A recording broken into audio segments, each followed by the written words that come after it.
Hello students, আমি আজি class 12 ৰ অৰ্গানিক কেমিস্ট্ৰি এটা চ্যাপ্টাৰ স্টাৰ্ট কৰিবলৈ আহিছো। চ্যাপ্টাৰটোৰ নাম হৈছে aldehyde ketones and carboxylic acid. আমাৰ এক্সাম পয়েন্ট অফ ভিউ পৰা এই চ্যাপ্টারটো বহুত ইম্পর্টেন্ট হয়। সো আমি এই চ্যাপ্টারটোত আমি চাও aldehyde ketones and carboxylic acidত কি ইম্পর্টেন্ট টপিকস আছে আমি সব কিতাবৰ মতে যেনেকৈ আছে আমি ইয়াত ডিসকাস কৰি যাম। ইয়াতে আমি যদি চাও aldehyde ketones and carboxylic acids এইবিলাক ফাংশনাল গ্ৰুপ বিলাক কেনেকুৱা ধৰণৰ হয় ইয়াৰ তাৰ বিষয়ে অলপ চাম আমি। ইয়াত যদি আমি চাও আমাৰ যদি এনসিইআৰটি বুকত তোমালোকে চাবা এই পেজটো আছে যত এটো দিয়া আছে যে কাৰ্বনিল কম্পাউণ্ডছ। এতিয়া কাৰ্বনিল কম্পাউণ্ডছ বিলাকৰ যদি আমি চাও কাৰ্বনিল কম্পাউণ্ডছত কি ইম্পৰ্টেন্ট কাৰ্বনিল কম্পাউণ্ডছ বিলাকত তোমালোকৰ ইয়াত সব মলিকুল যদি চোৱা ইয়াত যিমানবোৰ মলিকুলছ দিয়া আছে ইয়াতে যদি আমি চাও ইয়াত এটা বস্তু কমন আছে এই কমন বস্তুটো আছে C ডাবল বন O মানে যিবিলাক কম্পাউণ্ডছত C ডাবল বন O থাকা যায় হেবিলাকত আমি কব পাৰো যে হেবিলাক কাৰ্বনিল কম্পাউণ্ডছ বুলি কব পাৰো। এতিয়া তোমালে ক্লাস 10 ত অলপকে পাইছা বা 11 ত অলপকে পাইছা যে aldehydes প্ৰথম যেটো কাৰ্বনিল কম্পাউণ্ডছ দিয়া আছে aldehyde আৰু আমাৰ চ্যাপ্টাৰটোৰ নামও হৈছে aldehyde ketones and carboxylic acids. So আমি এটা পঢ়িম যে বাকি যিবিলাক কাৰ্বনিল কম্পাউণ্ডছ আছে যেনেকৈ এসাইল হ্যালাইড এসাইল এনহাইড্ৰাইড এইবিলাক সব আমি ডিসকাস কৰিম এটা এটাকে।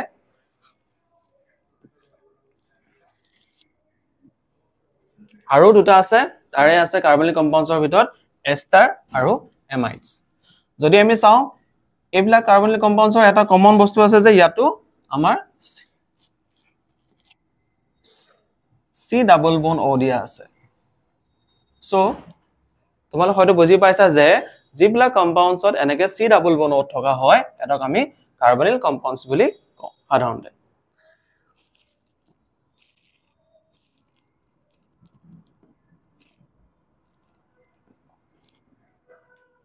এতিয়া আমি প্ৰথম আহো এলডিহাইডলে। এলডিহাইডছ কাক কোৱা হয় মই এটা এক্সাম্পল ইয়াতে দিছো। ইয়াত তোমালোকে দেখিছা না ইয়াত এটা কম্পাউণ্ড আছে R R মানে হৈছে এলকাইল গ্ৰুপ R কোৱা হয় এলকাইল গ্ৰুপ। এলকাইল গ্ৰুপছৰ বহুত কিটা ভাগ আছে আমি পিছৰ স্লাইড বিলাকত আমি পাম। এলকাইল গ্ৰুপত কি আছে তোমাৰ মেইনলি মই যদি ইয়াত কওঁ আমি বেছিভাগ ইউজ কৰা কম্পাউণ্ড গ্ৰুপটো হৈছে এলকাইলৰ মিথাইল। সো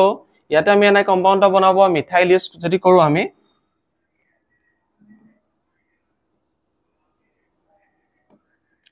যদি মিথাইল ইউজ কৰি এটা এলডিহাইড কম্পাউণ্ড লিখিবলৈ যাওঁ এটো হ'ব CH3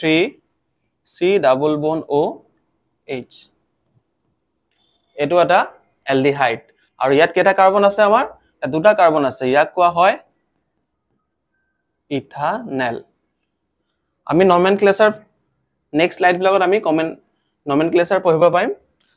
যদি আমি ইয়াত চাও ইথানল এটা তোমালোকে যদি চোৱা ইয়াতো আছে নেক্সটটো আছে কিটন কিটনত কি দিয়া আছে তোমালোকৰ দুটা R আছে এটা আছে R আৰু R ডেশ। সো R আৰু R ডেশৰ মাজত ডিফাৰেন্সটো কি থাকে R মানে যদি এটা এলকাইল গ্ৰুপ হয় R ডেশটো এটা বেলেগ এলকাইল গ্ৰুপ হয়। ধৰিলা ফৰ এক্সাম্পল মই যদি ইয়াত মিথাইল লেখো ইয়াত তোমাৰ কি থাকিব পাৰে ইয়াত তোমালোকৰ ইথাইল গ্ৰুপো লাগি থাকিব পাৰে। আৰু what is the difference between main difference between aldehyde and ketones aldehyde কি হয় তোমালোকৰ C ডাবল বন OH গ্ৰুপটো তোমালোকৰ লাষ্টৰ ফালে লাগে কিন্তু কিটনছত কাৰ্বনিল গ্ৰুপটো ক'ত লাগি থাকে তোমালোকৰ দুটা কাৰ্বনৰ মাজত থাকে। আৰু তেনে ধৰণে যদি আমি কাৰ্বক্সিলিক এসিডটো চাও কাৰ্বক্সিলিক এসিডত কি থাকে এটা এলকাইল গ্ৰুপ থাকে কাৰ্বনিল গ্ৰুপ থাকে আৰু লগতে ইয়াত কি থাকে OH আমি শৰ্ট ফৰ্মত এনেকৈ লিখিব পাৰো যে R C ডাবল OH আৰু কিটনৰ ক্ষেত্ৰত লেখা হয় R C ডাবল বন O R ডেশ যোনটো ইয়াত দিয়া আছে। এতিয়া R গ্ৰুপ পলা কি আছে মই কোৱা ধৰণে R গ্ৰুপ হৈছে তোমালোকৰ এলকাইল গ্ৰুপছ। আমি পিছলে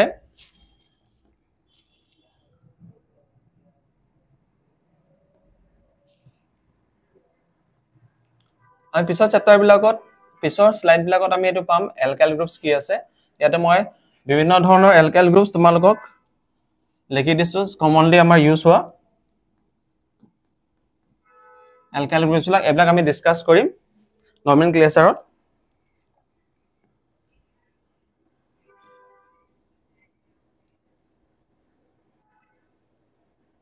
এতিয়া আকৌ আমি আহো আমাৰ মেইন টপিক কাৰ্বনিল কম্পাউণ্ডছ যোন ইন্ট্ৰোডাক্টৰি টপিক হয় আমাৰ নেক্সট আছে আমাৰ কম্পাউণ্ডটো এসাইল হেলাইড হেলাইড বুলি ক'লে এক্স এই যে এক্স কম্পাউণ্ডটো আছে এটো কি বুজায় হেলোজেন্স বুজায় হেলোজেন্স মানে আছে হয় ফ্লোৰিন হ'ব ক্লোৰিন হ'ব ব্ৰোমিন হ'ব নহলে ইয়াত আয়োডিন থাকিব ইয়াৰ যদি আমি এটা এক্সাম্পল লওঁ এসাইল হেলাইড বিলাকৰ এটা যদি এক্সাম্পল লওঁ মই এসাইল হেলাইডৰ তো আমি এনেকৈ লিখিব পাওঁ আৰ জেগাত মই মিথাইল গ্ৰুপ লৈছো মিথাইল চি ডাবল বন্ড ও Cl এটোক আমি কম এই যে কম্পাউণ্ডটো দেখিছা তোমালোকে আৰ চি ডাবল বন্ড ও এটো কোৱা হয় আমাৰ এসাইল গ্ৰুপ এই কম্পাউণ্ডটো কোৱা হয় এসাইল গ্ৰুপ যেনেকে অকল যদি CH3 থাকে এটোক আমি কওঁ এলকাইল বা মিথাইল বুলি কোৱা হয় কিন্তু যদি দুটা এটা R গ্ৰুপ আৰু C ডাবল বন্ড O লাগি থাকে এটোক আমি কওঁ এসাইল গ্ৰুপ সো ইয়াত কি দিয়া আছে হেলাইডৰ জায়গাত মই ক্লোৰাইড দিছো এই কম্পাউণ্ডটো হ'ব এসাইল ক্লোৰাইড সো ইয়াত আমি কি দেখিলো এলডিহাইড কিটোনছ কাৰ্বক্সিলিক এসিড আৰু লগতে এসাইল ক্লোৰাইড বা এসাইল হেলাইড এটো আমি পিছত যদি পাম পঢ়িম তেতিয়া এটো আমি এটো কেতিয়াবা কিছুমান বুকত এসিড ক্লোৰাইড বুলিও কোৱা হয় তোমালোকে মন ৰাখিবা এসাইল গ্ৰুপটোক যদি দুটা কাৰ্বন থাকে এটোক এসিড ক্লোৰাইড বুলিও কোৱা হয় নেক্সট যদি চাও নেক্সট আমাৰ কাৰ্বনিল কম্পাউণ্ডটো হৈছে এসিড এনহাইড্ৰাইড এই কম্পাউণ্ডটো যদি আমি ভালকে চাও ইয়াত কি হ'ব এটা এক্সাম্পল যদি দিও CH3 C double bond O এতিয়া এই CH3 C ডাবল বন্ডত কো থাকে তোমাৰ কাৰ্বক্সিলিক এসিডটো থাকে ইয়াত H এটা যদি থাকে তেতিয়া কাৰ্বক্সিলিক এসিড হ'ব কিন্তু এসিড এনহাইড্ৰাইড বিলাকত কি থাকে তোমাৰ এটা কমন অক্সিজেন থাকিব আৰু দুইফালৰ পৰা দুটা এসাইল গ্ৰুপ থাকে যেটো আমি ইয়াত চাইছিলো যে এসাইল গ্ৰুপ কাক কয় CH3 C ডাবল বন্ডক এসাইল গ্ৰুপ বুলি কোৱা হয় ইয়াত তোমাৰ এসিড এনহাইড্ৰাইড বিলাক আমাৰ এসাইল গ্ৰুপ কেটা থকা হয় আমাৰ দুটা এসাইল গ্ৰুপ থাকে আৰু মাজতে এটা কমন অক্সিজেন থাকে কেতিয়াবা তোমালোকে বুক বিলাকত এনেকেও পাবা এটো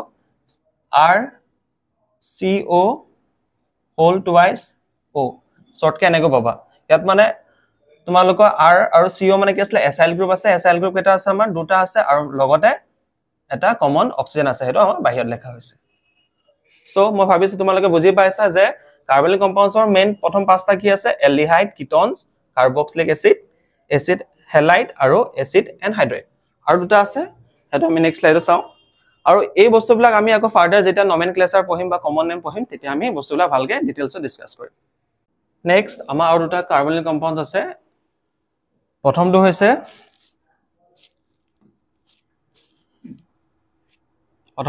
এস্টাৰ আৰু এটা আছে এমাইড এস্টাৰ বস্তুটো তোমালোকে অকমান ক্লাস 10 ত পাইছা হয়তো ক্লাস 10 ত এটা টপিক আছিল এস্টাৰিফিকেশন তাতো এই এস্টাৰটো দিয়া আছিল এস্টাৰত কি হয় মই যদি এস্টাৰটো এক্সাম্পল এটা দিও এস্টাৰত কি থাকে ইয়াত R গ্ৰুপ এটা থাকে আৰু কি থাকে এটা এলকাইল গ্ৰুপো থাকে এসাইল গ্ৰুপো থাকে সৰি এটো এলকাইল গ্ৰুপত যদি আমি চাও এটো আমি দেখিব পাও CH3 C double bond O carbonyl compound যেহেতু এখানে C ডাবল বন্ড O থাকিব আৰু ইয়াতে থাকিব তোমাৰ O R ডেছত আমি লিখিব পাৰো C2H5 যেহেতু ইয়াত R দিয়া আছে আৰু R আৰু R মানে কি আছে যে R টোত বেলেগ এটা এলকাইল গ্ৰুপ হ'ব আৰু R ত বেলেগ এটা এলকাইল গ্ৰুপ তোমালোকে এটো একেও লিখিব পাৰা আৰু হেকানে এটো কি বুলি কোৱা হয় ইয়াত তুমি যদি চোৱা এই এস্টাৰটো কোন কাৰ নিচিনা মিলে আমাৰ কাৰ্বক্সিলিক এসিডৰ নিচিনা মিলে যদি আমি চাও CH3 C double bond O H ইয়াত কি আছে এই পাৰ্টটো একে থাকিব কিন্তু H ৰ জায়গা তোমাৰ এটা কি হ'ব এটা বেলেগকে এটা এলকাইল গ্ৰুপ বহে so difference between carboxylic acid আৰু এস্টাৰটো এটো আছে যে এস্টাৰত কাৰ্বক্সিলিক এসিড থাকে তোমাৰ RCOOH আৰু ইয়াত থাকে RCOO R আৰু লাষ্টৰ যেটো কাৰ্বনিল কম্পাউণ্ডছ আমাৰ বুকত দিয়া আছে এটো আছে এমাইডৰ বিষয় আমি যেতিয়া আমি আমাৰ এমাইন চেপ্টাৰটো পঢ়িম নেক্সট অৰ্গানিক চেপ্টাৰটো পঢ়িম তাতো আমি এটো পাম আৰু এটো এটা কাৰ্বনিল কম্পাউণ্ড বিকজ ইয়াত কি আছে আমাৰ C ডাবল বন্ডটো দিয়া আছে আমি যদি ইয়াত ভালকে চাও ইয়াতো এটা কি আছে এলকাইল গ্ৰুপ আছে আৰু NH2 গ্ৰুপ এটা আছে NH2 বুলি ক'লে এটো কোৱা হয় নৰমালি এই কম্পাউণ্ডটো কোৱা হয় এমাইন আমি পিছৰ চেপ্টাৰ বিলাকত পাম ইয়াত দুটা কম্পাউণ্ড থাকে R যদি R লগত এলকাইল গ্ৰুপৰ লগত যদি ডাইৰেক্টলি NH2 লাগি থাকে এই কম্পাউন্ডটো কোৱা হয় এমাইনস কিন্তু ইয়াতে আমি যদি চাও R আৰু NH টো ডাইৰেক্ট লাগি থকা নাই ইয়াৰ মাজত এটা কি আছে এটা কাৰ্বনিল গ্ৰুপ আছে সো যদি R C double bond O NH2 থাকে তেতিয়া হলে এটো কোৱা হয় এমাইড তোমালোকে এটো স্ক্ৰিনশ্বট লৈ লবা এটো পিছত আমাক দৰকাৰ হৈ থাকিব যে যদি এলকাইল গ্ৰুপৰ লগত NH2 গ্ৰুপ লাগি থাকে এটো কোৱা হয় এমাইন আৰু যদি R আৰু এলকাইল গ্ৰুপ আৰু যদি NH2 মাজত যদি C ডাবল বন্ড কাৰ্বনিল গ্ৰুপটা লাগি থাকে এটো কোৱা হয় এমাইড সো এতিয়া আমি পাঁচটা আমাৰ কাৰ্বনিল কম্পাউণ্ড পাইছো আৰু কাৰ্বনিল কম্পাউণ্ডছ বিলাকো মন ৰাখিবা যে মেইন কমন বস্তুটো হৈছে যে ইয়াত সব কম্পাউণ্ডছৰ কি আছে এলকাইল গ্ৰুপ বিলাকৰ লগত কি লাগি থাকে এটা carbonyl group C double bond O গ্ৰুপটো লাগি থাকে